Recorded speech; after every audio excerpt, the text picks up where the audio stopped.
E na minha companhia, recordo, tenho o Gonçalo Monteiro. Gonçalo, vamos uma análise a este jogo. Daqui a pouco já vamos ouvir as declarações do treinador do Benfica.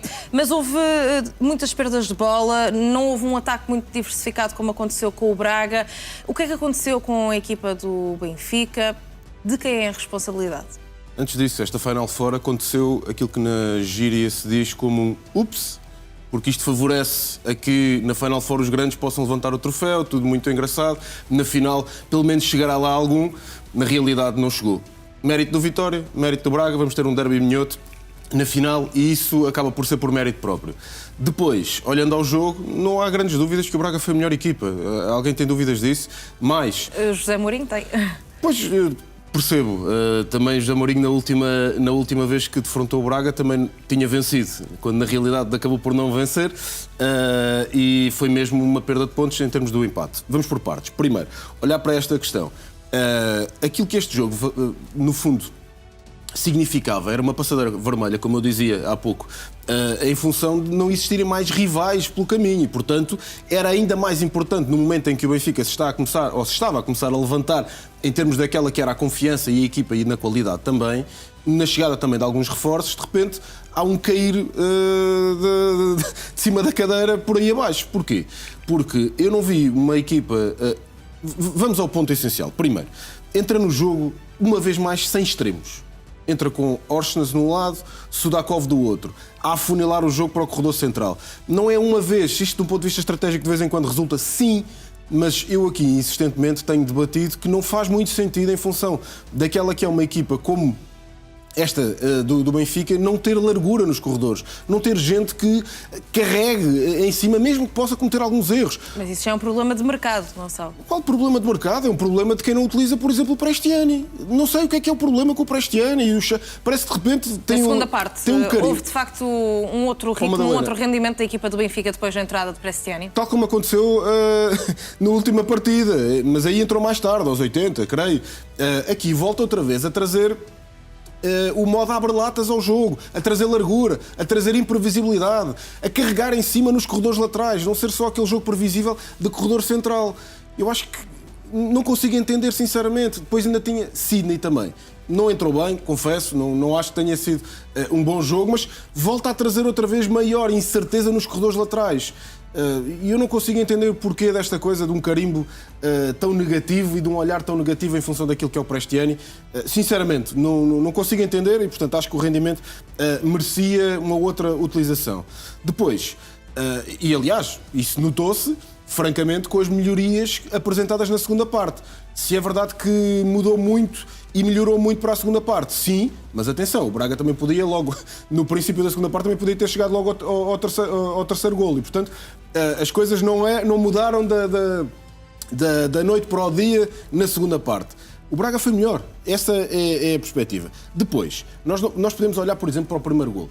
O primeiro gol, muito mérito do Paulo Vítor. Aliás, primeiro, melhor em campo, acho que é um bocadinho indiscutível, não é? Não faz sentido olhar para outra questão que se não olharmos para o Zalazar. Não é novidade, o Zalazar, aliás, só não sai do Braga porque é um jogador, digo eu, estupidamente caro, porque tem-se evidenciado há muito tempo.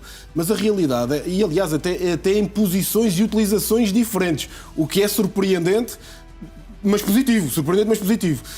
E a realidade é que nós olhamos ao primeiro golo e percebemos que, eu não sei se é uma má notícia, eu não sei se já ias lá mais à frente, o Benfica ter ficado sem Otamendi, mas para mim Otamendi faz um jogo... Podemos seguir já por aí?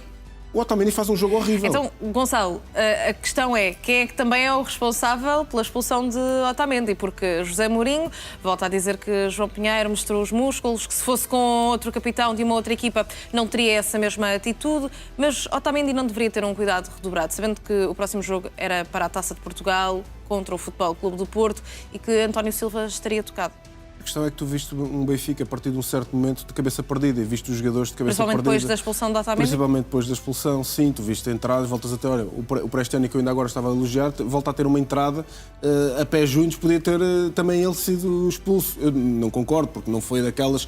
Mas podia, poxa jeito. Mas, Gonçalo, se a cabeça estava perdida, se estavam a mostrar uma atitude, se calhar, mais agressiva e desesperada, não deveria ser o capitão, Otamendi, a ser o primeiro, a ter a cabeça fria, a dar alguma tranquilidade também à equipa? Oh, Madalena, sim, mas se olharmos ao jogo, e se olharmos às características do jogo em si, eu vi uma equipa a defender muito mal.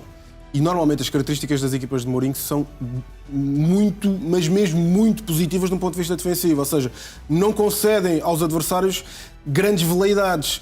Depois podem estar muito longe da baliza. Essa é uma crítica que aqui já fizemos algumas vezes. Podem jogar muito assente no contra-ataque e no ataque rápido. Essa é outra crítica que aqui já fizemos algumas vezes, mas normalmente defendem muito bem. E ontem foi horrível. Repara, no primeiro golo, há muito mérito do Zalazar em descobrir o Paulo Vítor, mas existiu pouca agressividade do Otamendi no momento de travar o adversário. No segundo golo, tu viste um Zalazar a correr 50 ou 60 metros, pouca agressividade do Sudakov, sim, ali devia ter dado uma virada, mas depois o Otamendi tem uma entrada, aquilo parecia um infantil a defender. E nem sei o que é que não sei o que é que ele tentou fazer, sinceramente, porque ele nem vai para varrer o adversário e a bola, nem vai para fazer contenção, eu não sei, parecia um infantil a defender. E, portanto, isto é um problema grave, porque não tem o António Silva, no caso para a Taça de Portugal, acaba por perder o Otamendi, mas também aquele que era o melhor central até agora faz o pior jogo Tomás Araújo. Não, eu digo o Otamendi. Pensava que ias falar de Tomás Araújo, ou seja, sem Otamendi, sem António Silva. Exatamente, sem o António Silva, sem o Otamendi, que era o melhor central até agora, e faz um jogo, a meu ver, horrível, e está ligado aos dois golos, a esses dois golos, aliás. Depois, tem aqui a possibilidade de olhar para, por exemplo, o Manu, juntar-se ao Tomás Araújo, eventualmente para o jogo do Dragão. Acho que foi um jogo para esquecer. Eu não concordo com o José Mourinho quando diz que não foi o Braga que ganhou o jogo, foi o Benfica que perdeu. Gonçalo, acabaram por noitar no Seixal. Quero perceber a tua opinião. É ou não um castigo? Porque, caso perdessem, não estava estipulado que fossem para a Academia. E depois, por outro lado, falando também das declarações de José Mourinho, muito crítico, a dizer que não pretendeu arrasar os jogadores, mas acabou por fazê-lo. Como é que vai ser o ambiente no Seixal esta semana? Difícil, porque na realidade esta podia ser talvez a viragem, porque o único troféu conquistado nesta temporada foi a Supertaça com Bruno Lage. E na realidade esta podia ser um momento de viragem em que Mourinho tinha aqui a possibilidade de conquistar um troféu e de um ponto de vista emocional e de motivação até para o que resta da temporada, sabendo que no campeonato as coisas estão muito difíceis, mas a luta tem que ser séria pelo segundo lugar e pela entrada na Liga dos Campeões.